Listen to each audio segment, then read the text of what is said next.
ታላቅ ደብር አስተዳዳሪ፣ በዚህ ያላችሁ ሁላችሁ የእንተ እግዚአብሔር ካህናት፣ የካህናት ዲያቆናት፣ መምህራን ሁላችሁ አባቶች፣ ወንድሞች፣ እናቶች፣ እናቶች እንደምን ዋላችሁ? እንደምን አመሻችሁ? እንደምን ሰነበታችሁ? አሜን። ልዑለ ባሕርይ እግዚአብሔር አምላካችን ስሙ ለዘላለም የተመሰገነ ይሁን። ዛሬ በእግዚአብሔር መልካም ፈቃድ የምንማማርበት የትምህርታችን ርዕስ በዓላቶቻችን የሚል ይሆናል። አጠቃላይ በዓላቶቻችንን በተመለከተ ዛሬ ቅዱስ ሚካኤል በዓል ነው። ሆኖም ንግሱ ደግሞ እሑድ ስለሆነ ዕለቱን በተመለከተ በቅዳሴው ጊዜ የነበራችሁ እንደተማራችሁ ተስፋ አደርጋለሁ። ደግሞ መጪዎቹ ቀናት በየዓመቱ የምናከብረው ነው። ምንም በየዕለቱ አይጠገብም። ዛሬ ግን እስቲ በዓላቶቻችንንና እኛን አከባበራችንን እንድንፈትሸው መጽሐፍ ቅዱስን መነጽር አድርገን ራሳችንን ክርስቲያናዊ ሕይወታችንን እንድናየው። እውነቱን ለመናገር ርዕሱ በዓላቶቻችን ይሁን እንጂ ስርዓተ አምልኮታችን ማለት እንችላለን። ሁሉንም የእኛን አምልኮ፣ ምክንያቱም በዓላት እግዚአብሔር ማምለኪያዎች ናቸው። ይህ ዘወትሩም ከበዓል ውጭ ያለ እግዚአብሔር ማምለኪያ ነው። ጾሙ እግዚአብሔር ማምለኪያ ነው። ጸሎቱ እግዚአብሔር ማምለኪያ ነው። ሌላ ምንም ተጨማሪ ዓላማ የለንም፣ እግዚአብሔር ማምለክ ብቻ። ስለዚህ በሌላ ቋንቋ የምንመለከተው እግዚአብሔርን ስናመልክ የምናመልክበት መንገድ፣ እግዚአብሔርን ክብር ስንሰጥ ክብር የምንሰጥበት መንገድ፣ ሌላውንም ነገር ሁሉ ስናደርግ እግዚአብሔር ጋር የሚኖረንን እርቅ ለመፈጸም ብለን የምንፈጽማቸው ጾሙ፣ ጸሎቱ፣ ሌሎቹ በሙሉ ስርዓት አምልኮቶቻችን ናቸው እና ያ ኦርቶዶክሳዊ ነው ወይ? ሃይማኖቱ ኦርቶዶክስ ነው፣ ስርዓቱም ኦርቶዶክስ ነው፣ ቤተ መቅደሱም ኦርቶዶክስ ነው፣ ጸሎቱም ኦርቶዶክስ ነው። እኛ ግን ኦርቶዶክሳዊ ያለ ጥያቄው እሱ ነው። በሌላ ቋንቋ በደንብ ስናየው በደንብ አድርገን ካየነው መጽሐፉ ላይ አይደለም ጥርጣሬያችን፣ መቅደሱ ላይ አይደለም ጥርጣሬያችን። እውነቱን ለመናገር ትምህርቱ ላይ አይደለም። እርግጥ ትምህርቱ ይጠየቃል፣ ምክንያቱም እንደ ሀሳባችን ልንሰጠው እንችላለን። ሀሳባችን እንደ እኛ መረዳት እንደመሰለን፣ አንዳንድ ጊዜም ደግሞ ቃሉ ለማንጻት ለመቀደስ የሚሰጥ መሆኑን ረስተን አልፎ አልፎ ለአሽሙር ለስድብ የምንጠቀምበት ሰዎች አልጠፋም። ምን አይነት መቅሰፍት እንደሚያመጣ ካለማወቅ የተነሳ እንደው ሸንቆጥ ለማድረግ ያምረናል። በቃል እግዚአብሔር በሌላው አንሶ እኮ ማለት ነው። አስገራሚ ነገር በሌላው አንሶ በሌላ ያደረግነውን እዚህ መጠን ማንጻት ሲገባል በቃል እግዚአብሔር ጭምር እስከ ሸንቆጥ ምንሄድ እጅግ ደፋሮች አለ በእግዚአብሔር የምህረት አደባባይ። ከዚያም ካለማወቅ የተነሳ ከውሳተ ልብ ግምትን ከመናገር የተነሳ በትምህርቱ ብዙ ድካም አለ። እውነቱን ለመናገር እንዲያውም የህዝቡ ብዙ ስህተት ከትምህርት ጉድለትን ነው፣ ከትምህርት ጉድለትን ጭምር ይህን መካድ አይቻልም። ግን ባጭሩ ዛሬ በዓላቶችን እንደመነሻ አድርገን ግን ሌሎቹን እንጨምራቸዋለን። በመጽሐፍ ቅዱስ የእኛ ብቻ ፈተና ስላልሆነ የእኛ የኢትዮጵያውያን ብቻ ፈተና አይደለም፣ የሰው ልጅ በሙሉ ፈተና። ዛሬ በአማርኛ በዚህ ቤተ መቅደስ በኢትዮጵያ ቤተክርስቲያን እናድርገው እንጂ ግብፅም ቢኬድ ከአጥቢያ አጥቢያ ሊለያይ ይችላል፣ ከሰው ይለያያል፣ ከቤተክርስቲያን ይለያያል። ግን በብዙዎቻችን ያለ ነገር ሁለቱ ግን ደግሞ የኢትዮጵያ ኦርቶዶክስ ተዋሕዶ ቤተክርስቲያን ራሳችንን ማየት በመጽሐፍ ቅዱስ ማየት በጣም አስፈላጊ። ይህ ሁሉ ነገር ዓላማ ሰው መቀደስ ነው። ራሱ ክርስቶስ ሰው የሆነበት ዓላማ ሰውን መቀደስ ነው። ከኃጢአቱ ማላቀቅ፣ ወደ ቀደመ ርስቱ መመለስ፣ ሌላ ምንም ዓላማ የለም። የማንኛውም የጾም የጸሎት የሱባኤ ዓላማ ሁሉ ሰው መቀደስ፣ ማንጻት፣ ማክበር፣ ነፍሱን አንጽቶ ዛሬ ወደ በዓሉን ያከበርንበት ወደ ቅዱስ ሚካኤልና ወደ መላእክቱ ደረጃ ማምጣት። ያ ደረጃ ማለት ምን ማለት ነው? እውነቱ ባህሪያት ይቀየራል ማለት ሳይሆን የመላእክት ኑሮ የእግዚአብሔርን ፈቃድ በመፈጸም ብቻ እንደሆነ ሁሉ ሰው የእግዚአብሔርን ፈቃድ ወደ መፈጸም ወደሚደርስበት ደረጃ መምራት ሌላ ዓላማ የለም። ለዚያ ነው ፈቃድ በሰማይ እንደሆነች በመላእክት ዘንድ ሌላ ፈቃድ የለችም። ይሁ በምድር ትውል ምትለው ምድራውያን እኛም እንደ መላእክት ያንተን ፈቃድ የመንፈስ ያስተማርነው ጸሎት የእሱ ፈቃድ መከተል። ስለዚህ ያን ፈቃድ ለመከተል እኛን ማንጻት፣ መቀደስ፣ ሀሳባችንን ማስተካከል፣ ህይወታችንን ማስተካከል፣ አምልኮታችንን ማስተካከል፣ ይህን ነው የምናደርገው። ሌላ ነገር የለም። ከዚህ የተነሳ በዓላቶቻችን በሚለው ርዕስ የምንማማረው የተወደዳችሁ የእግዚአብሔር ቤተሰቦች ክርስቲያኖች ከመጽሐፍ ቅዱስ የአይሁድን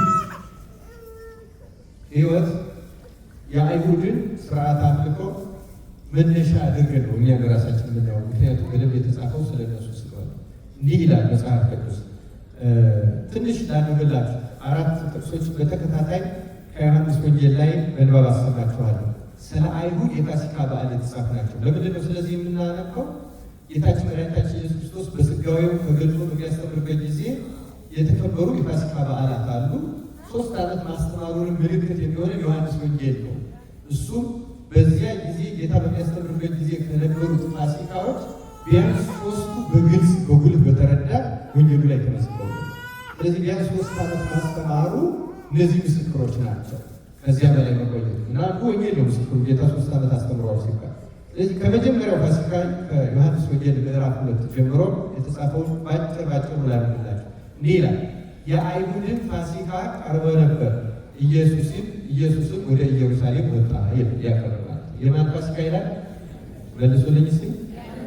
ዮሐንስ 6:4 ላይ ደግሞ የአይሁድ በዓልም ፋሲካ ቀርቦ ነበር ይላል። አገላለጹ አስተላልፈው እንጂ ያው የአይሁድ ፋሲካ በዓል ቀርቦ ነበር ይላል።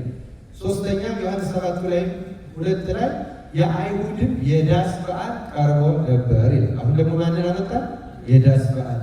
አራተኛ ዮሐንስ 11:5 ላይ ጌታችን የሚሰቀልበት ወራት የነበረው የፋሲካ በዓል ሲናገር የአይሁድን ፋሲካ ቀርቦ ነበር፣ ብዙ ሰዎችም ራሳቸውን ያነሱ ዘንድ ከፋሲካ በፊት ከአገሩ ወደ ኢየሩሳሌም ወጡ ይላል። ስለ ቃሉ የአምላካችን የእግዚአብሔር ስሙ የተመሰገነ ይሁን። ስለዚህ 4 ላይ ባነበብኩላችሁ ቦታዎች ላይ በዓላቱ መጽሐፉ የሚላቸው በአንድ አይነት አገላለጽ ፋሲካውን የአይሁድ ፋሲካ ይለዋል፣ የዳስ በዓሉን ደግሞ የአይሁድ። ስለዚህ በዓላቱ ላይ አንድ ቅጽል አላቸው፣ እሱም የአይሁድ። በጣም ጥሩ። ፋሲካ በዓል ግን ስርዓት ሲሰራ እንዴት ነበር በመጽሐፍ ቅዱስ ስርዓት የተሰራ የሚለውን ስናየው የዚህ ንባብ ምን ማለት እንደሆነ መልዕክቱ በቀላሉ እንረዳዋለን። ላንብላችሁ። የፋሲካ ስርዓት መጀመሪያ ሲሰጥ እንዴት ተብሎ እንደተጻፈ ኦሪት ዘጸአት ምዕራፍ 12 ቁጥር 11 ላይ እንዲህ ይላል የእግዚአብሔር ቃል፣ ወገቦቻችሁን ታጥቃችሁ ጫማችሁን በእግራችሁ በትራችሁን በእጃችሁ አድርጋችሁ እንዲህ ብሉት፣ ፈጥናችሁም ትበሉታላችሁ ይልና እርሱ የእግዚአብሔር ፋሲካ ነው። ስለ ቃሉ የእግዚአብሔር ስም የተመሰገነ ነው። የማን ፋሲካ ነው ማለት? መልሱልኝ። የማን ፋሲካ ነው? ይገርማችሁ ተመልከቱ። የፋሲካ በዓል ሲሰጥ በዓሉ የማን የነበረ? መልሱ። የማን በዓል ነበር? የእግዚአብሔር ነበር። በዓሉ የእግዚአብሔር። ክርስቲያኖች አስተውሉ፣ በደንብ አስተውሉ። አሁን ተመልከቱ። ቅድም ሳነብላችሁ ግን የማን ፋሲካ ነው የሚለው የማን ሆማን ማለት ነው? ከእግዚአብሔር ወጥቶ ወደ ማን ይባል ማለት ነው? በዓሉ ይከበራል። ስርዓቱ ይፈጸማል። ምናልባትም በግዝፈት በምናምን ከሆነ በጣም አድጎ ሊሆን ይችላል። ታሪክ ጸሐፊዎች እንደሚጽፉት ጌታችን በነበረበት ጊዜ እንደዚህ የፋሲካ በዓላት ሲከበሩ የሚሰዋው የመስዋዕት ብዛት በጣም እጅግ አስገራሚ ነበር። አንዳንዶቹ እንደሚሉት ለምሳሌ ዮሴፍ ወልደ በዚህ ቦታ ቁጥሩ እርግጠኛ አይደለም፣ ግን በአንድ በዓል ከ250,000 በላይ የመስዋዕት እንስሳ ይሰዋል። መገመት ትችላላችሁ። 250,000 የሚያመጡ ሰዎች ኢየሩሳሌም ራሱ ዙሪያዋ ምን ያህል በሰው እንደምትጨናነቅ ጌታ በሆሳዕናው በዓል እኮ ፋሲካው በፊት ሲገባ ያ ሁሉ ሕዝብ ተገኝቶ ጨርቁን ያነጠፈለት ከመላ ዓለም ለፋሲካው በዓል ስለመጠሩ ሰዎች ምድሪቱ ተጨንቃ።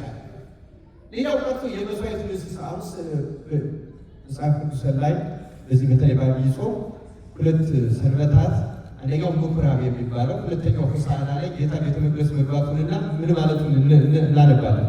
ማጽዳት አይደለም እና ርግብ ሻጮችን ይሄ ገበታ ለዋጮችን ገበታቸውን ገለበጠ እንዲህ አደረገ የሚል ታሪክ እናነባለን። አስተውሎ ክርስቲያን ያ ገበያ ዝም ብሎ የተፈጠረ ገበያ ነበር። ያ ገበያ የተፈጠረው በአንድ ምክንያት ነው። ክርስቲያኖች አስተውሉ። አሁን ጥቅሱን ኦሪት ዘሌዋውያን ላይ ሄዳችሁ ማንበብ ትችላላችሁ። ያ ገበያ የተፈጠረበት ምክንያት ከመላው ምክንያቱም ቤተ መቅደስ በብሉይ ኪዳን ዘመን አንድ ቤተ መቅደስ ነው የነበረው። ስንት ቤተ መቅደስ አልኳችሁ? አሁን ለምንድን ነው ይህን ደጋግመን መናገር የሚያስፈልገው? አሁን በየአጥቢያችን ብዙ ቤተክርስቲያን ስላለ በብሉይ ኪዳን እንደዛ መስሎ እንዳናስበው። በብሉይ ኪዳን ዘመን በምድር ላይ ማለት ነው በመላው ዓለም በምድር ላይ የነበረው ቤተ መቅደስ አንድ ኢየሩሳሌም ይባላል። እስራኤል ሀገር ውስጥ ራሱ ሌሎች የማምለኪያ ቦታዎች አነስተኛ ነበሩ። እነሱ ምኩራብ ይባላሉ እንጂ ቤተ መቅደስ ቤተ መቅደሱ አንድ ኢየሩሳሌም ይባላል።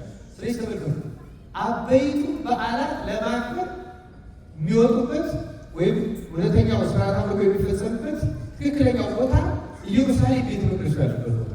ስለዚህ ለእነዚህ በዓላት ከመላው እስራኤል ወደ ቤተ መቅደሱ ይወጣሉ።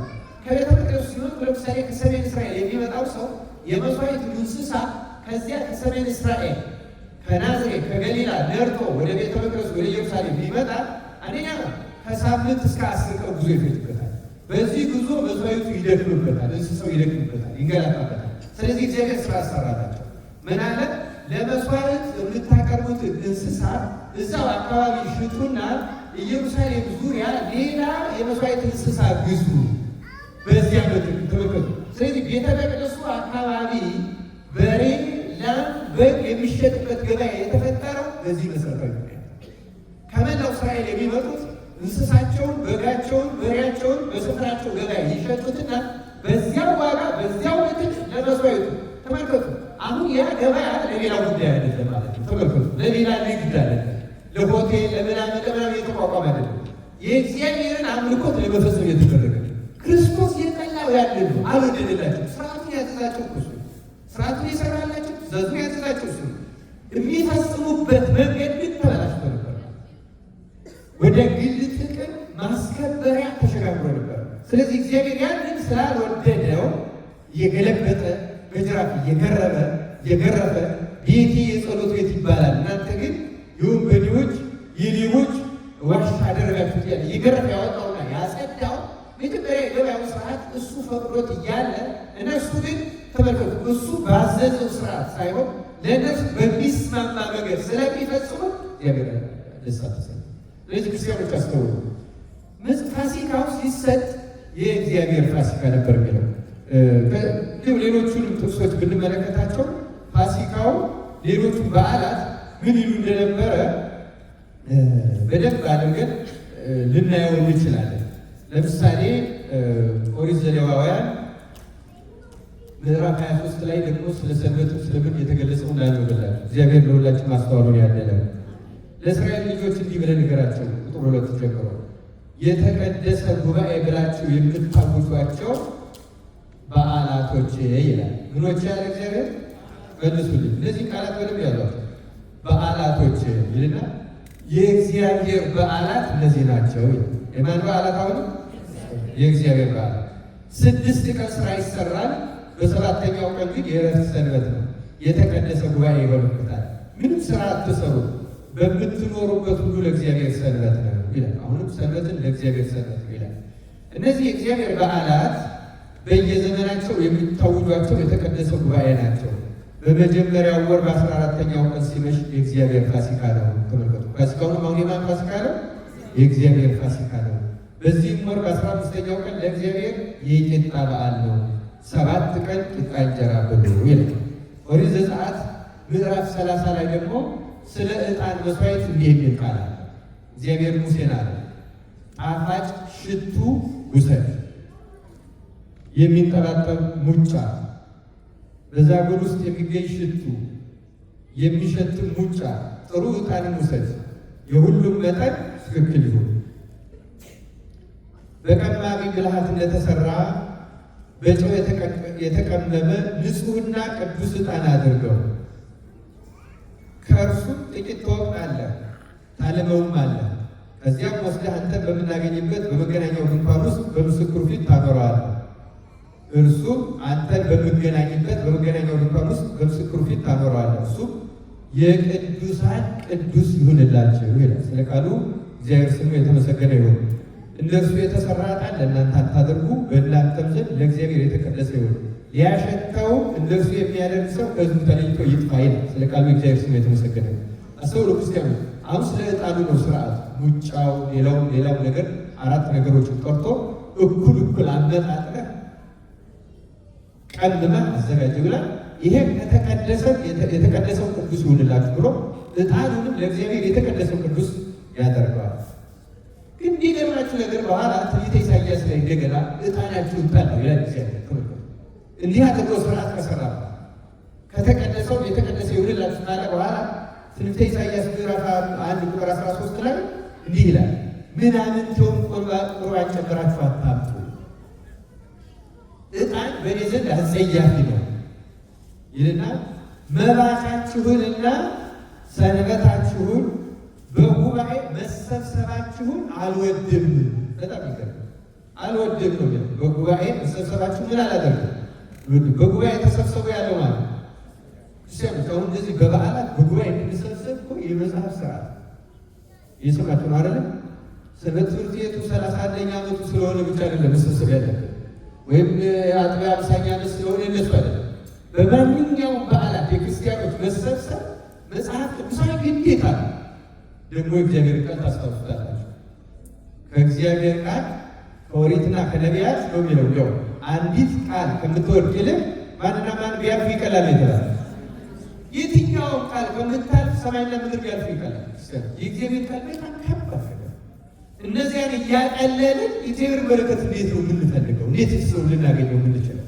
እግዚአብሔር ስናከብረው ከልብ ነው ማለት እና ሰው ክርስቲያኑ አሁን በዚህ በትንቢተ ኢሳይያስ ላይ እንደው የግድ በሐዲስ ኪዳን ዘመን ነው እንዳለን መጽሐፍ የሚነግረን ምናምንቴውን ቁርባን ጨምራችሁ አታምጡ ካለ ዕጣን በእኔ ዘንድ የቅዱሳን ቅዱስ ነው ያለው፣ በእኔ ዘንድ አስጸያፊ ነው ይላል። መባቻዎቼ ሰንበቶቼ ያላቸውን ከላይ አሁን ደግሞ አምጥቶ ምን ይላቸዋል? መባቻዎቻችሁ ሰንበታችሁን በጉባኤ መሰብሰባችሁን አልወድም ብሎ ለሰዎቹ አውጥቶ ይጥላቸዋል። ይህ ይላቸው የነበረው የእነሱ የሰዎቹ የሕዝቡ ያደርጋቸዋል። በጣም ይገርመው ትንቢተ ሆሴዕ ምዕራፍ 9 ላይ እንደው 2-3 ጥቅሶችን እንትን ብዬ ወደ መልእክቱ ይሄዳል። እስራኤል ሆይ ከአምላክህ ተለይተህ አመንዝረሃልና እንደ አሕዛብ ደስ አይበልህ፣ ሐሴትንም አታድርግ። በእህሉ አውድማ ሁሉ ላይ የግልሙትናን ዋጋ ወድሃል። አውድማውና መጥመቂያው አይመግባቸውም፣ ጉሽ ጠጅም ይጎልባታል ካለ በኋላ በእግዚአብሔር ምድር ላይ አይቀመጡም። በማን ምድር ላይ አይቀመጡም? በእግዚአብሔር ምድር ላይ አይቀመጡም። ኤፍሬምም ወደ ግብፅ ይመለሳል፣ በአሦርም ርኩስን ነገር ይበላሉ። ለእግዚአብሔርም የወይን ጠጅ ቁርባን አያፈሱም፣ መሥዋዕታቸውም ደስ አያሰኘውም። የሐዘንም እንጀራ ይሆንላቸዋል፣ የሚበላውን ሁሉ ይረክሳል። እንጀራውም ለሰውነታቸው ይሆናል እንጂ ወደ እግዚአብሔር ቤት አይገባም። በዓመት በዓልና በእግዚአብሔር በዓል ቀን ምን ታደርጋላችሁ ይላል። እውነት እግዚአብሔር በቸርነት ሁላችንም ይቅር ይበላል። አሁን ይሄ ጥቅስ እኔ በግሌ በጣም ያስፈራኝ ነው። ለምንድን ነው? አንዱን ቃል እንድታተኩሩበት ወዳለሁ። ሁሉንም አተኩሩበት፣ ለአሁኑ ግን አንዱን ቃል እናተኩሩበት። ስለ መስዋዕቱ ሲናገር እንዲህ ይላል። ተመልከቱ። መስዋዕቱን በተመለከተ መስዋዕታቸውን ደስ አያሰኘውም ካለ በኋላ የእንጀራ የሐዘንም እንጀራ ይሆንላቸዋል፣ የሚበላው ሁሉ ይረክሳል። መስዋዕቱ መስዋዕት እግዚአብሔር ተሰውቷል። መስዋዕት የሚሰዋው ሊቀድስ ሊያነጻ፣ ግን አሁን ምን ያደርጋቸዋል? ያረክሳቸዋል። በጣም የሚቀጥለው ደግሞ አዲስ ኪዳን ሁሉ የሚመለከት ነው ይላል። እንጀራቸውም ለሰውነታቸው ይሆናል እንጂ ወደ እግዚአብሔር ቤት አይገባም ይላል። ምሳሌ አንድ ሰው ቁርባን ተቀብሎ የማይገባው ከሆነ ልክ መደበኛ ምግብ እንደበላ ይሆንለታል እንጂ እንደ ቁርባን አይሆንለትም። አያድነው፣ አያነጻው፣ አይቀድሰው። እንዴት ተረጋግጣችኋል? ምክንያቱም ተመልከቱ፣ መስዋዕት ስላልሆነ አይደለም። መስዋዕቱ እኮ ድሮ በብሉይ ኪዳን ዘመን ስናየው እንስሳው እኮ አልመደም፣ እንስሳው አልረከሰም። ታውቃላችሁ አይደል? እንስሳው ከቀደመ ዘመኑ ያነሰበት በደረጃ በጣም ያነሰበት ምን ምክንያት የለም። ከሰዎቹ ሕሊና የተነሳ ግን ሰዎቹ ከሚያቀርቡበት ሕሊና ከሀሳባቸውና ከእምነታቸው የተነሳ ግን እግዚአብሔር አልቀበለው። ሁልጊዜ ዚብር መስዋዕት የሚቀበለው መስዋዕቱን እኛ እንደምንቀበል የምንቀበለው እሱ የሚቀበለው ሁሉ ወይም ደግሞ እኛ እንደምንመገበው እሱ የሚመገበው ሁሉ እኛ እንደምናሸተው እሱ የሚያሸተው ሁሉ እኛ እንደሚጠቅመን እሱ የሚጠቅመው ሁሉ አይደለም። እግዚአብሔር አምልኮታችንን ነው የሚቀበለው። እግዚአብሔር ሕሊናችንን ነው የሚቀበለው። እግዚአብሔር ሀሳባችንን ነው የሚቀበለው። እግዚአብሔር ንጽህናችንን ነው የሚቀበለው። ገንዘባችንን አይደለም የሚቀበለው። ገንዘባችንንማ መልሰን እዚሁ እንድንገለገልበት ነው የሚያደርገው። እኛው ራሳችን እንድንገለገል እኛው ራሳችን እንድንጠቀምበት ያደርጋል እንጂ እግዚአብሔር ከኛ ያን ያቀረብንበትን ሕሊና የሰጠንበትን መንፈስ የዚያን በዚያ በስጦታችን ውስጥ ያለው እምነት በተለይ እምነት ምን እምነት ይዘን እንደምንሰጥ አይቶ እንደ እምነታችን ጌታ ነው እንደ እምነታችን አሁንም እንደ እምነታችን ያደርገልን። ለምንድን ነው እንደ እምነታችን የምንለው? ለምግባራችን መቼም ልናገኝ ስለማንችል እንደ ምግባራችን አናገኝ። እንደ ንጽህና ማንም ሰው ደግሞ በንጽህና ምክንያት ያገኘ የለም። እግዚአብሔር በእውነቱ ሰው የሚያገኘው በእምነቱ በንጽህናው ምክንያት ምናልባት በንጽህና ምክንያት እግዚአብሔር የመረጣት አንዲት እህታችን ነው ለሁላችን በንጽህና። ከዚህ ውጭ በንጽህና እግዚአብሔር የተቀበለው ሰው የለም። በእምነቱ ምክንያት ተቀብሎት ያላቀደሰው፣ ያላከበረው፣ ያላነጻው፣ ከፍ ያላደረገው ግን የለም። አንጻራዊ በሆነ መንገድ ከኛ ብዙ በርቀት ንጽህና ያላቸው ቢሆን የበለጠ አንጽቷቸዋል፣ የበለጠ ቀድሷቸዋል፣ የበለጠ አክብሯቸዋል። እነሱንም ቢሆን ስለ ንጽህናቸው አልተቀበላቸው፣ ስለ እምነታቸው ግን ተቀብሏቸዋል። እና አምነን ለመቀበል እንዲደረግልንም አምላካችን የእግዚአብሔር ኃይል በቸርነቱ ይርዳል። የተወደዳችሁ የእግዚአብሔር ቤተሰቦች አገልግሎቱ እያለ ይህንን ለመስዋዕቱ ብቻ አይደለም። አገልግሎቱ እያለ ዝማሬው እያለ ማህሌቱ እያለ ሰዓታቱ እያለ ቅዳሴው እያለ መባ መስጠቱ ማንኛውም ነገር እያለ እንደ እምነታችንና እንደ ሕሊናችን በተለይ እንደ እውቀታችን እንደ እምነታችን መሰረት የሚያገኝ የሚጠቀም ሰው አለ፣ የማያገኝ የማይጠቀም ሰው አለ። በብሉይ ኪዳን እንደዛ ነበር። ትንንሽ ማስታወሻዎችን ጠቆም ማድረግ ይችላል። ጌታችን የ40 ቀን ሕፃን ሆኖ ወደ ቤተ መቅደስ ሲገባ በቤተ መቅደሱ ሊቀ ካህናት ተቀብሎ ስርዓቱ ፈጽሞለታል አይደለም። በዚያ ቤተ መቅደስ ውስጥ ግን 2 ሽማግሌዎች ነበሩ። አንደኛው መንፈስ ቅዱስ ቀስቅሶት የመጣው ስምዖን አረጋዊ አይደለም። አንደኛው ደግሞ ማናት? መበልቷ አለ። ሁለቱ ያወቁትን እውቀት፣ ሁለቱ ያገኙት በረከት ያን ጊዜ የነበረው ሰው አግኝቷል። ያን አለ ነበረ። ግን ሰዎች እኮ ነበሩ። ካህኑ ነበረ ስርዓቱን ፈጽሟል። ስርዓቱን የፈጸመው ካህኑ እንኳን ምን እየተደረገ ነው አያውቁ ነበር። በዚያ ግን ትልክም በእግዚአብሔር ጸጋ በተለይ ሐና በጾምና በጸሎት ከቤተ መቅደስ አትለይ ታገለግል ነበር ይላል። ጾምና ጸሎት ማታቋረጥ ስለነበረች ሕሊናዋ የነጻ የተቀደሰ ስለሆነ በዚህ የሚደረገው ታውቅ ነበረ፣ ታይ ነበረ፣ ትመለከት ነበረ። ጸጋ ተሰጥቷት ተመልከቱ 84 ዓመት በመበለትነት ከኖረች በኋላ እንኳን በቤተ መቅደስ ሀብተ ትምህርት ተሰጥቷት እስክትናገር ድረስ ተቀምጣ። አሁን እንደዛ ምናልባት እንደነሱ የሚጠቀሙት ሰዎች 2 ብቻ አያደርግብን መድኃኒዓለም ክርስቶስ የማይሆንበት ምክንያት ግን አይታየኝም። በዚህ ዘመን ክርስቲያኖች የትምህርቱ ዓላማ ይሄ ነው። ራሳችንን ፈትሸን እንድንጠቀም። ምክንያቱም ስለተገኘ ብቻ አንጠቀም። ስለተገኘ ብቻ አንጠቀም። ስለ ጮህ እልል ስላለ ብቻ አንጠቀም። ስለ ዘመር ስለወረብ ስለቀደስን ብቻ አንጠቀም። ምንጠቀም እንደሚገባ አምነን ስንገኝ እንዲሁም ነጽተን ባንገኝ ነጽተን ባንገኝ ክርስቲያኖች ለመንጻትም ስለሆነ ብንመጣ እንደሚገባ አምነን በተለይ እግዚአብሔር እንደሚያነጻ እንደሚቀበልን በእምነት ከሰው ሁሉ ያነስ ወራዶችና ደካሞች መሆናችንን አምነን ከተገኘን ጸድቀን ዝቅተኛው ከአንድ ሰው ክርስቶስ ሊጠብቀው የሌለው በነገራችን ዝቅተኛ የመጨረሻው ዝቅተኛ እያንዳንዱ ሰው ከሰው ሁሉ ያነሰ አነስተኛ ኃጢአተኛ እያንዳንዱ ለራሱ በህሊናው ለማንም ይነግረዋል። የማንንም ማንም መናገር አይችልም። እንኳን ስለሌላው ስለ ራሱማ ያውቅ ሰው እያንዳንዱ በዚህና ከቸርነቱ የተነሳ ደግሞ ምክንያቱም አይሰማንም የሚለው የሰይጣን እግዚአብሔር ይሰማል። ክርስቲያኖች አምነን ስለተገኘ ድረስ ይሰማል። ምንም ጥርጥር የለም። እኛ እንደ እግዚአብሔር ያለ ለምህረት የሚቸኩል አምላክ የለም። ለይቅርታ የቸኮለ ለመዓት የዘገየ እንደ እግዚአብሔር ያለ ሰው ወዳጅ የለም። ክርስቶስ ይወደናል። እኛ አንጻራዊ የሆነ መውደድና ያቺ የእሱ ምሕረት ለማግኘት የሚገባ እምነትና ዝቅተኛው የአማኞች ሌላ ዝቅተኛው ምንም አይነት ኃጢአት ውስጥ ሊኖር ይችላል። ክርስቲያኖች ታስታውሳላችሁ መቼም በመጽሐፍ በየበዓላት እኮ ይነሳል። ለምሳሌ ፈያታዊ ዘየማን በዕለተ ስቅለቱ በቀኝ ቆሞ እስከዚያች ቅጽበት የነበረበት ህይወቱ የውንብድ አይደል አይደል? ስለዚህ አንድ ሰው እዚህ እስከሚገኝበት ድረስ ያለው ህይወቱ ምንም አይነት ህይወት ሊሆን ይችላል። ጥያቄው እዚህ ከገባን በኋላ ቢኖረን እምነትን አስተሳሰብ እና አንዳንዶቻችን ምን እንደሆነ ታውቃላችሁ? እስቲ ፈያታዊ ዘጸጋ እናስታውስ። ፈያታዊ ዘጸጋ ለምሳሌ ጌታ በተሰቀለበት ዕለት ሰዎች የሚያወሩት ወሬ ነበር። እስቲ የእግዚአብሔር ልጅ ከሆነ አሁን እስቲ ሰቀል ነው ለምን ራሱ ከመስቀል አያወርድም የሚል ነበር አይደል? እና አንዳንድ ሰው በነገራችን ላይ ቤተ መቅደስ ይመጣና ሰዎች የሚያወሩት የሚወስድ ሰው አለ። አንድ ሰው ቤተ መቅደስ መጥቶ የሚነግረን መጥፎ ነገር የሚነግር ሰው አለ ቤተ መቅደስ ውስጥ። እንዲህ ያለን ሰዎች እግዚአብሔር በእውነት አእምሮና ማስተዋሉን ያደለን። እዚህ ሌላ ቦታ የምናወራው መጥፎ ነገር ለማስተስረይ ነው ምን መጣው እዚህ መጥፎ ነገር ለመጨመር አለ።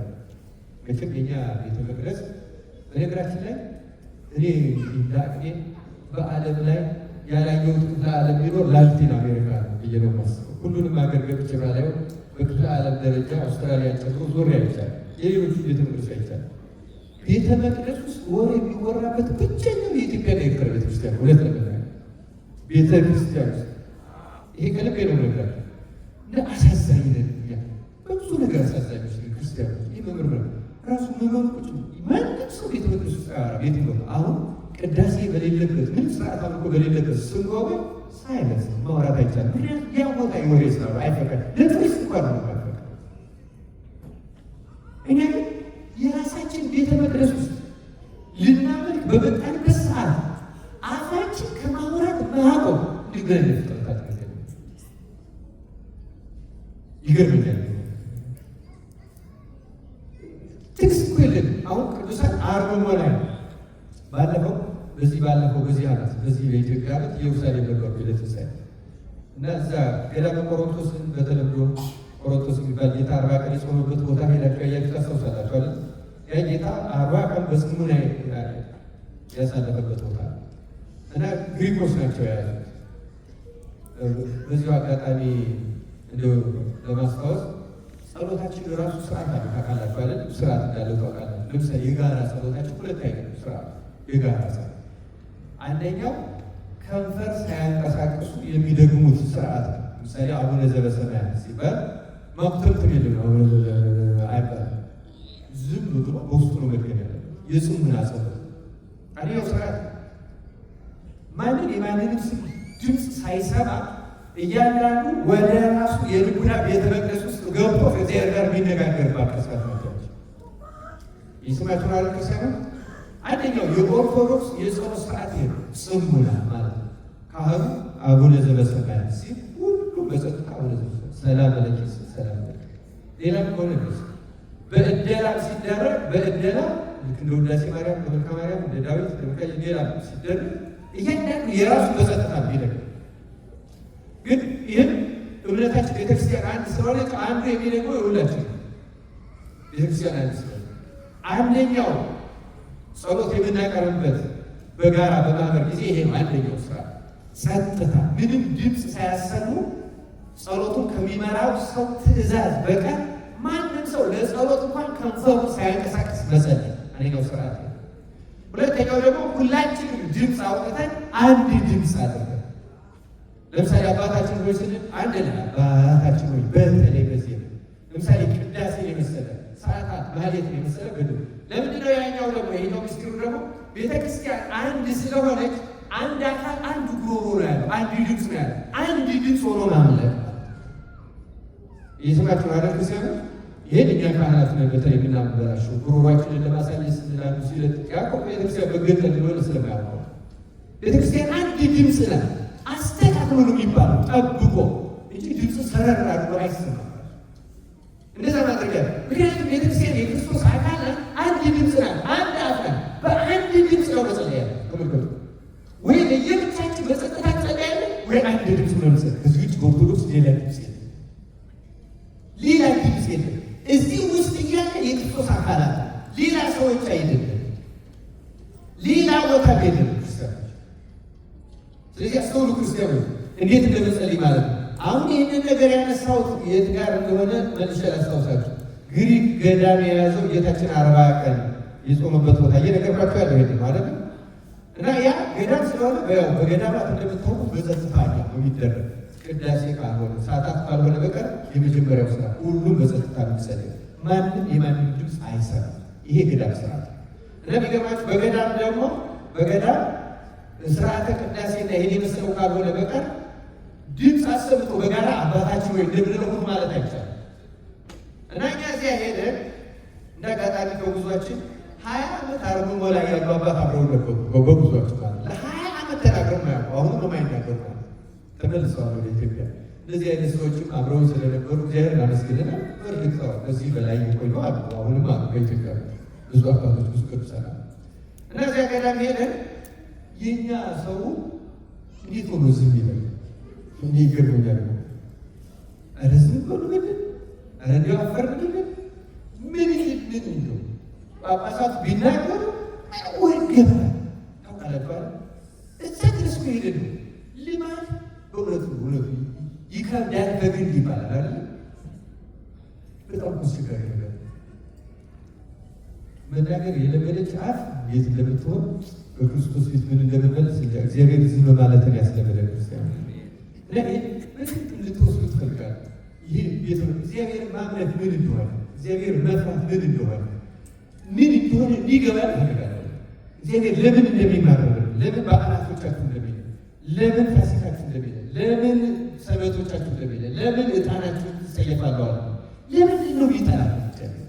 ለምን ይጠላል? ክርስቲያን ይህ መጥቂቅ በምንድን ነው የምናሳስብ? እና በኋላ አባታችን ወይ ልንል ስንል ራሱ የገዳሙ መነኩሴ ይመጣል። አስችሉ ማለት ይህ የኦርቶዶክስ ገዳም ነው።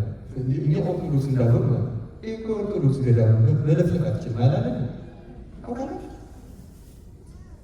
አይቻልም። በቃ ጸጥታ ነው።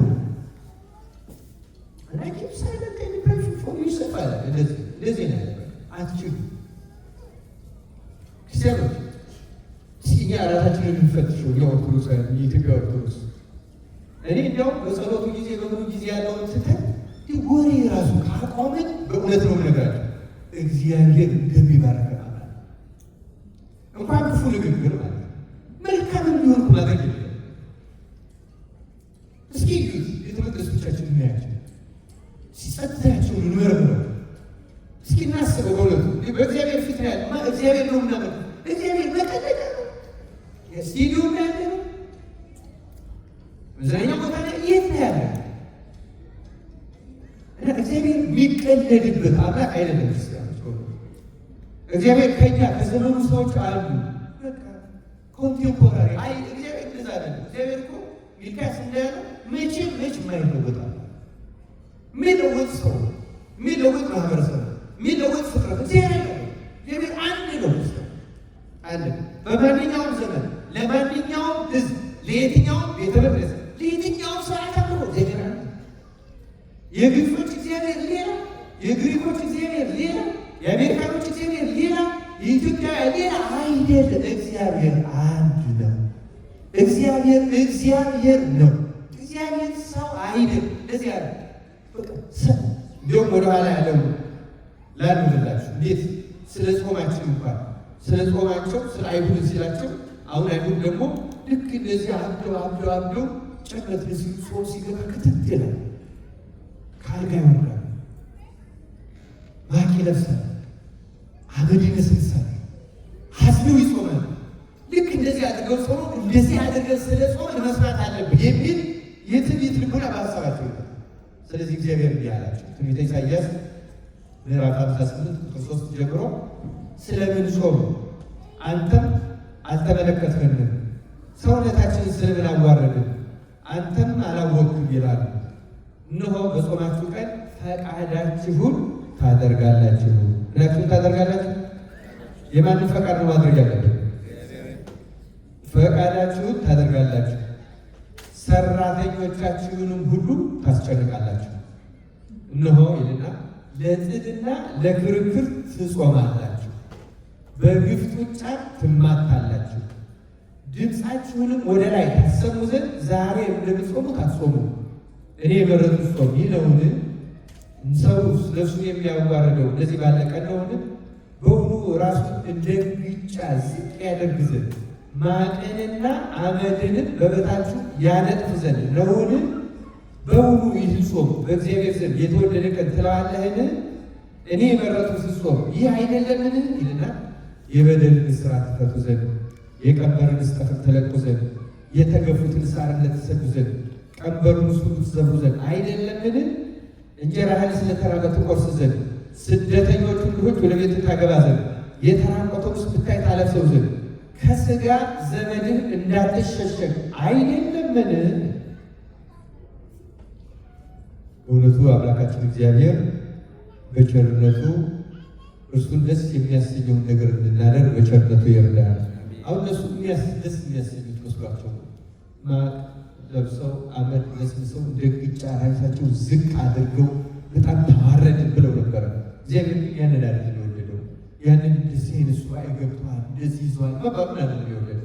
ከዚያ ይልቅ በልቡናቸው ምሕረትን ያደርጉ ዘንድ ለሰዎችም ቸርነት ርኅራኄ ያለ ምጽዋት ይሰጡ ዘንድ ከዘመዶቻቸው ሁሉ እንዳይደበቁ። ዛሬም እኛ እንዲህ የምናደርገው ሰዎች ቀላል እንዳልሆን እናውቃለን እና እግዚአብሔር ለሁላችን ማስተዋሉን ያደለን። አንድ ጥቅስ ላንብብና ወደ መሰረታዊ ነገር እንሄዳለን። እንዲሁም አንድ ቦታ ላይ ትንቢተ ኢሳይያስ ምዕራፍ 1 ቁጥር 16 ላይ 14 ላይ እንዲህ ቃል አለ። ምናምንቴውን ቁርባን ጨምራችሁ አትጣጡ፣ ሕፃን በዚህ ጊዜ ላይ ጸያፊ ነው።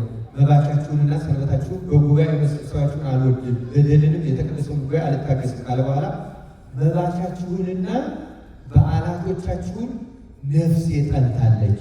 ነፍሴ ምን አደርጋለች? ጠልታለች። ሸክምም ሆነውብኛል፣ ልታገሳቸውም ደክሜያለሁ ይላል። በእውነት የእኛን እንደዚህ አያደርገብን። ይህ ላይ የተነገረ እውነቱን ስናገር ግን የኔ የልቡናዬ ስሜት የኛም እንደዚህ አይሆን ይመስለኛል። አልዋሽም። በጣም ብዙ ድካም ያለ ክርስቲያኖች አሁን በበዓላቶቻችን በአብዛኛው እኛን ነው ማስደሰት የምንፈልገው። እግዚአብሔርን አይደለም ማስደሰት የምንፈልገው የእኛን ስሜት።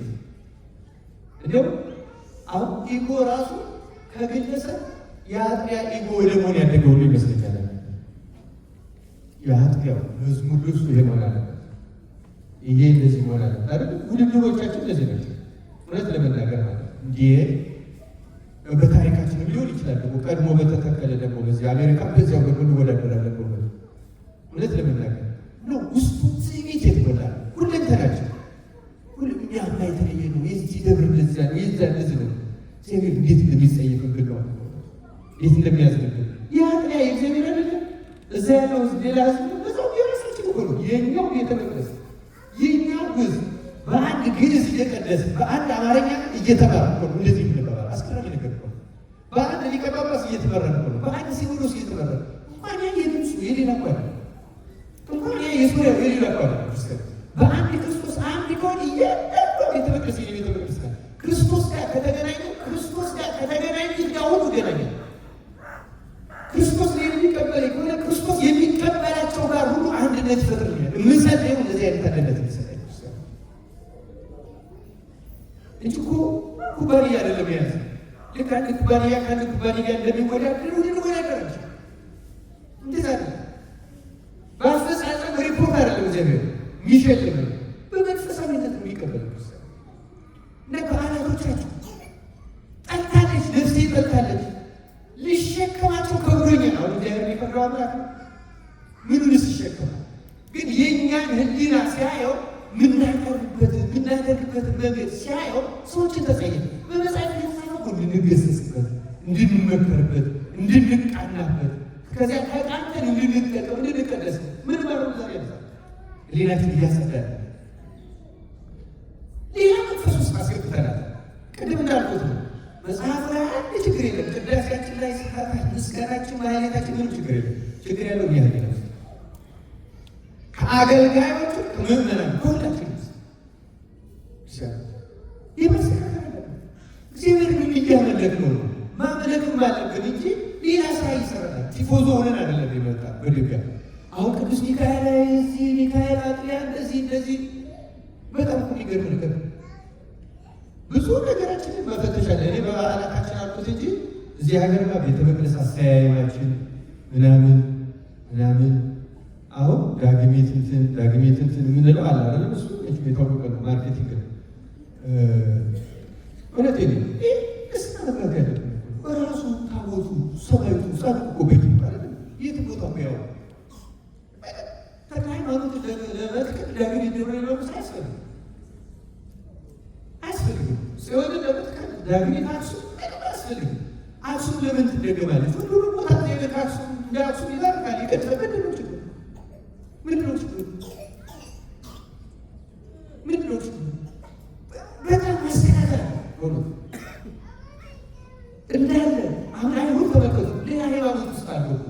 አሁን እኛ በክርስትና መናፍቃን የሚሆኑ አሉ፣ ካቶሊክ የሚሆኑ አሉ፣ ምናምን የሚሆኑ እንደዛ እኮ አገሩ እነሱ ተመልከቱ። ሃይማኖቱን እኮ እንዳያዙት፣ ቤተ መቅደሱ እንዳያዙት፣ ክህነቱን እንዳያዙት፣ መስዋዕቱ ስርዓቱ እንዳያዙት፣ ሰዋቱ ግን ተጠይ ጠላ፣ ሰንበቶቻቸውን ጠላ፣ ፋሲካቸው ሳ የአይሁድ ፋሲካ አንድም ጊዜ በክርስቶስ ዘመን ፋሲካቸው የእግዚአብሔር ፋሲካ አልተባለ በመጽሐፍ አንድም ጊዜ ሁል ጊዜ የአይሁድ የሚያስባል እንደዚህ የአበሾች የሌለው እግዚአብሔር እንደውም ከዚያም እየጠበበ መጥቷል አይደል? አድርገን አልነበረ አይደል? የአማሮች፣ የትግሬዎች፣ ኦሮሞች ምናምን ሁሉ እያደረገ ምንም እኮ በይፋ አጥቃዎች በህሊናችን ሆነ እጅግ ወራዶች፣ ጉስቋሎች፣ ደካሞች ሆነ። በተቀደሰች በአዲስ ኪዳን ዘመን የክርስቶስ አባልነትን ባገኘንበት ዘመን መላእክትን እነመሰዘን ስልጣን በተሰጠንበት ዘመን ከብሉይ ኪዳን በፊት ወደ ነበረ ርኩሰት እንዲህ ሰው ይደርሳል። ወደዚህ አዲካል እንዴት ይናፍቃል? ወደ አሕዛብ ባህልና ጠባይ እንዴት ይሄዳል? ዝርክርክ እስከ መቼ ይሆናል?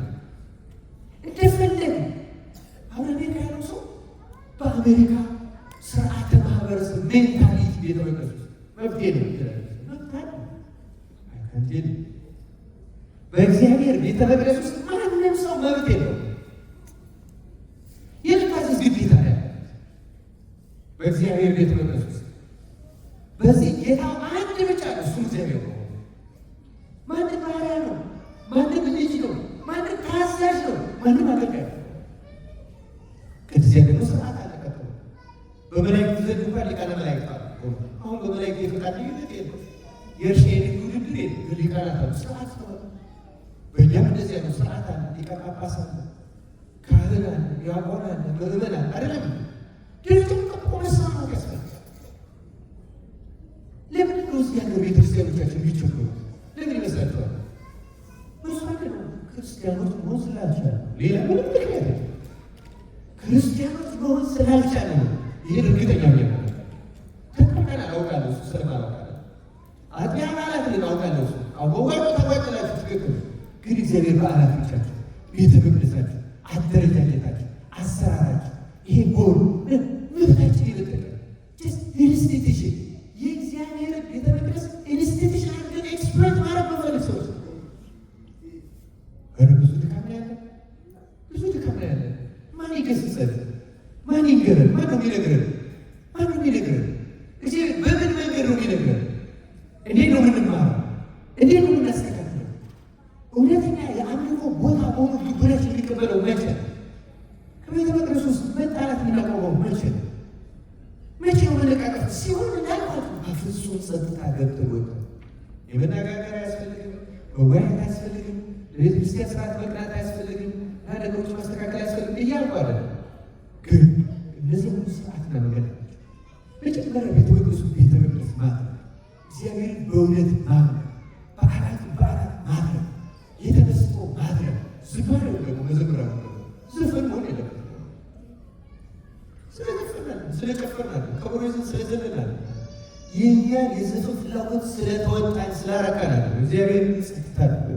ታውቃላችሁ በከበሮ እንቅስቃሴ ያለ በእኛ ቤተክርስቲያን ብቻ ነው። ከጥንታውያን አብያተ ክርስቲያናት ከእኛና ከኤርትራ ውጭ ስርዓት አምልኮ ቀጥ ተብሎ በነገራችን እንቅስቃሴ የለም። ቤት ቦታ የለም። በእንቅስቃሴ ያለ እንደው ማዳቆቹ የጠቃሚ የሰነጋገር መሆናቸው ምንድነው ሚሉናት ያው እናንተ አፍሪካ ስለሆናችሁ አፍሪካ ዘመን ስለሚመጣው ለዚያ ሊሆን ይችላል ምናምን ይሉኛል። እዛ ነው የሚከቱ። ምክንያቱም ታውቃላችሁ ወረብ አሁን ስርዓት ጠፍቷል፣ የታወቀ ነገር ነው። ለምሳሌ ቾኮ የሚገባባቸው አቋቋም ከተፈጠረ ጀምሮ የታወቀ የትኞቹ ነው። ለምሳሌ ዚግ በተፈጥሮ አይወረም፣ አሁን ነው የሚወረም። አሁን ይህን ስርዓት አያስተምር አይደለም። በጌቶቹ ሊቃውንቱ እዚያ የሚነጋገሩ ወይ እኔ ማለት የፈለኩት ምንድን ነው? እያንዳንዱ ነገር ከስርዓት አውጥተነው አዛብተናል። ያላዛባነው ነገር የእኛም ፍላጎት ለማጥፋት ህዝቡ የሚፈልገውን ለማድረግ ልክ በዚህ ሀገር ኩባንያ ስርዓት የሰው ፍላጎትና ደስታ ለመፍጠር እና ሰው ደግሞ ክሊን ያደርጋል። ያለኛው ክፍለ ዘመን ምናምን ያለኛው ክፍለ ዘመን እግዚአብሔር አይለወጥም። እግዚአብሔር በቴክኖሎጂ አይታገዝም። እግዚአብሔር እኛ እሱ እንደሚፈልግ እኛ መላእክት ማድረግ ነው የሚፈልገው። እግዚአብሔር እኛ ሞዴል እንድናደርገው ነው የተፈቀደ። ከእኛ አንሶ ደግሞ ጭራሽ እግዚአብሔር ሞዴል እንድናደርገው እኮ ነው የሚፈልገው። እኛ መላእክት እንድንሆን እኮ ነው የምንፈልገው። ይህ ቤተ መቅደስ የተሰራው ሰውን መልአክ ለማድረግ እንጂ መልአካዊ ስርዓትን አሕዛባዊ ለማድረግ ለመገልበጥ እኛ እየገለጥ ስርዓት የተሰራው እኛን ወደ መላእክት አብልቶ ለማሸቀር ስርዓቱ፣ ጸጥታ፣ ቃል እግዚአብሔር ስንማር ለእግዚአብሔር ቃል የሚኖረን ፍርሃት እግዚአብሔር እኮ ህዝቡ ልናጋገር ነበር። ህዝቡ ግን ምን አሉ? ቃሉ ሲሰሙ ራሱ እንደ ሰው ይቀጡ ስለሆነ አንስመው እግዚአብሔር እሱ ለአንተ ይንገራሉት ጊዜ አንተ ላይ የሚያነገር ቀጥታ ነገር ምናገር ስለማይቻል ይመስላችኋል? አይደለም። እኛ ስለማንችል ነው። ቢያንስ በሰው ድምፅ ብንሰማ ሰዎች ነው። ግን የእግዚአብሔር ቃል እንደ እግዚአብሔር ቃል አክብር እንድንቀበለው እግዚአብሔር ነው። የተወደዳችሁ እግዚአብሔር ሰዎች መጽሐፍት ራሳችንን እንድንፈትሽ ምንድን ነው አይሁድ ወደዚያ ደረጃ አሁን በዓላታቸው የአይሁድ ፋሲካ የተባለ እውነት ያው እግዚአብሔር ምስክሬ ነው። በዚህ በአዲስ ኪዳን ዘመን በዓላቶቻቸው የእናንተ ተብለው እንዳይቀሩ ግን እግዚአብሔር በቸርነቱ ይርዳል። እግዚአብሔር በዓላቶች ዛሬ በዓል ሚካኤል እውነት ለሚካኤል የኔ በዓል ሚልልን ወይና እግዚአብሔር እንደዚያ ይቀበል። ይህ እግዚአብሔር በዓል ነው። ጾማችን እግዚአብሔር የሚቀበለው ጾም ነው። ጸሎታችን የሚቀበለው እንዲሆን ማንኛው ነው እግዚአብሔር ደስ ይበስ ረክሰሩ በእግዚአብሔር ቤት እርጋታ መጀመሪያ በጣም ያስፈልገው ሰጣይ ስንራበው ይገርማችሁ። በስርዓተ ክህነት ራሱ እንኳን ምዕመናን ዲያቆናት ጀምሮ ቤተ መቅደስ ሲገቡ ምን ማድረግ እንዳለባቸው ምን መጸለይ እንዳለባቸው ይታወቃል። ከዳዊት ለምሳሌ በቃል አሁን ዛሬ በቃል ይዘው ዳዊት የለም ነው ምናልባት ጥቂት ሰዎች ይኖራቸው ነው። የትኛው ነው የደገሙ የሚገቡ? አንድ ዲያቆን ወደ ቤተ መቅደስ ወደ መቅደሱ አይደለም ገና ወደ ቤተ መቅደሱ ውስጥ ሲገባ ከመስገዱ በፊት ምን ዳዊት ይደግማል? ስንት ጊዜ ይሰግዳል? ይሄ የእግዚአብሔር ስርዓት አሁን እንዴት ነው የምንገባው የምንወጣው? አሁን ሰው ቤተ መቅደስ ሲገባ ሲወጣ ወዲያ ሲገባ በጣም ስለለመዳችሁት ይመስለኛል። እኔም መልመድ እያቃተኝ ብዙ ጊዜ ተቸግሬያለሁ። አሁን ውጭ ሀገር በቃ እዚህ ሀገር አንዳንድ ሰው ኮፊው ነው የምንጠጣው ነው ይለኛል። ለምን ሰው ደግሞ ሌላው ሊሆን ይችላል። በእውነቱ እንዲወዲያ ያደርገን እግዚአብሔር በእውነት የእርጋታ መንፈስን ያሳደረበት እናክብረው። እግዚአብሔር የሚገርማችሁ ንገራችሁ በእውነት እግዚአብሔር በዚህ ሀገር በመላው ዓለም ስናየው ከማህበረሰብ ከሰው ልጅ እየተገፋ ነው። እግዚአብሔር ምሳሌ እያንዳንዱ ሰው በማንኛውም እንቅስቃሴው እግዚአብሔር ማክበር ነበር። ቤት የእግዚአብሔር ቤት ነው መሆን ያለበት። ስራው የእግዚአብሔር የስራ ቦታ ነው መሆን ያለበት። ለምን የዮሴፍን ስራ ይሰራ የነበረው ማን ነው? የዮሴፍን ስራ ሰራለት የሚለው ማለት ነው እግዚአብሔር ነበር ይሰራለት የነበረው አይደል? ሰው የእግዚአብሔር ሲሆን ስራውን ሁሉ እግዚአብሔር ነው ይሰራል። አሁን እግዚአብሔር በስርዓተ ትምህርት ተገፍቷል። ከስርዓተ መንግስት ተገፍቶ ወጥቷል። ከጤና ተቋማት ተባሯል። አዳኞች ሌሎች ናቸው። እግዚአብሔር ያልተባረረበት ቦታ የለም እና ተሰብስቦ እግዚአብሔር ቤተ መቅደስ ገብቶ ነበር። አሁን ደግሞ ከቤተ መቅደስ እየተባረረ የሚያሳዝን ቤተክርስቲያን ትንገራል። አሁን እያደረገ ያለን እግዚአብሔር ከከተማችን አባረረ፣ ከመንደራችን አባረረ፣ ከስራ ቦታችን አባረረ፣ ከቤታችን አባረረ፣ ከህይወታችን አባረረ። እንዴት ከቤተ መቅደስ ልናባረረው ይፈልጋል? ቢያንስ በመካከላችን ያደረገ ቤተ መቅደሱ ለምን አናክብርለት? ቢያንስ በዓሉን እንደ ስርዓቱ ለምን አናክብርለት? ቢያንስ እንደ ስርዓቱ ለምን አናስቀድስ? ቢያንስ እንደ ስርዓቱ ለምን እንዴት እግዚአብሔር ከቤተ መቅደስ ይባል? ይህ መድረሻ አይደለም የምናገር አልበቃ ብሎ ከቤተ መቅደስ የማባረር ስራ ላይ ያለ ብዙዎቻችን ለዛ ነው ድርጊታችን፣ አቋማችን፣ ጩኸታችን፣ አስተሳሰባችን፣ ተመጻድቆታችን በሁሉ ነገር ቤተ መቅደስ የማባረር ዘመቻ ነው የሚመስለው። የት አባ የት ትኖራለህ? ቦታ ፈልግ፣ አገር ፈልግ፣ ምንድን ነው የሚመስለው? እግዚአብሔር ለሁላችን ማስተዋሉን ያደለን። አይሁድን እንዲህ ብሎ ወቅሷቸዋል ክርስቶስ። ለምን ወደዚህ ደረጃ እንደደረሱ ሲወቅሳቸው ማቴዎስ ወንጌል ምዕራፍ 23 ላይ ጸሐፍት ፈሪሳውያን የገሰጸበት ምዕራፍ ነው እንዳለ አራት ቁጥሮች ብቻ ላንብብላችሁና ትምህርታችን እናጠቃልላለን። እናንተ ይላል አይሁድ ማንም በቤተ መቅደስ የሚምል ምንም የለበትም። በቤተ መቅደስ የሚምል ምንም የለበትም። ማንም በቤተ መቅደስ ወርቅ የሚምል ግን በመሐላው ይያዛል የምትሉ ዕውሮች መሪዎች ወዮላችሁ። እናንተ ደንቆሮችና ዕውሮች ማናቸው ይበልጣል? ወርቁ ነውን ወይስ ወርቁን የቀደሰው ቤተ መቅደስ? ደግማችሁ ማንም በመሠዊያው የሚምል ምንም የለበትም። ማንም በላዩ ላይ ባለው መባ የሚምል ግን በመሐላው ይያዛል ትላላችሁ። እናንተ ደንቆሮችና ዕውሮች ማናቸው ይበልጣል? መባው ነውን ወይስ መባውን የሚቀድሰው መሠዊያው? እንግዲህ በመሠዊያው የሚምለው በእርሱና በእርሱ ላይ ባለው ሁሉ ይምላል።